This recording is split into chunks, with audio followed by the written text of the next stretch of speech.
한 해 100만 명 이상 추방하려는 트럼프 행정부가 불법 체류자 체포 추방 작전에선 부진을 면치 못하고 있으나 연방대법원의 도움으로 추방 대상을 대폭 확대하고 있습니다.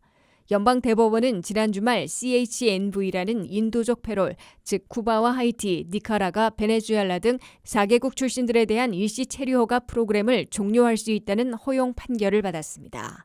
수일 앞서 연방대법원은 베네수엘라 출신 35만 명에 대한 TPS 임시보호신분도 종료할 수 있다는 허용 판정을 받았습니다.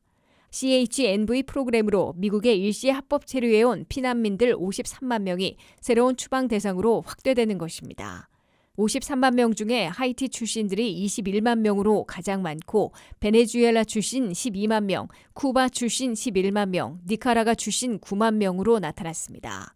베네수엘라 출신 35만 명이 TPS 임시보호신분을 잃고 미국을 떠나도록 요구받게 돼 추방 대상으로 추가될 것으로 보입니다. 순차적으로 종료되는 TPS 임시보호신분 프로그램으로 미국에 체류해온 피난민들은 베네수엘라 출신 35만 명 이외에도 하이티 출신 26만 명, 아프가니스탄 출신 1만 명도 있어 전체 추방 대상이 될 TPS 피난민들은 62만 명에 달합니다. 여기에 바이든 임기 말 2년여 동안 CBP1 앱을 통해 미국에 일단 들어와 난민 망명을 신청하며 기다려온 94만 명이 이미 출국령을 받아놓고 있습니다. 이들을 모두 합하면 일시 체류 허가 패롤과 TPS 임시보호신분, CBP1 앱을 통한 입국자들을 모두 합하면 209만 명인 것으로 집계됐습니다. 트럼프 행정부는 연방대법원까지 허용했기 때문에 이들이 사용해온 패롤이나 TPS를 공식 종료하고 이들에게 미국을 떠나도록 출국령을 내리게 됩니다.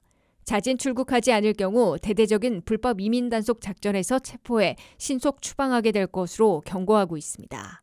트럼프 행정부는 특히 209만 명에 대해선 최신 정보 등 기록들을 보유하고 있기 때문에 기록이 없는 불법 체류자 840만 명보다는 포착해 체포하고 신속 추방하기 용이할 것으로 보고 있습니다.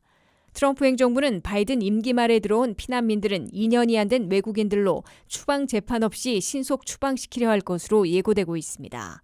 그럴 경우 트럼프 2기 첫 해 100만 명을 추방한다는 자체 목표를 달성할 수도 있을 것으로 예상하고 있습니다.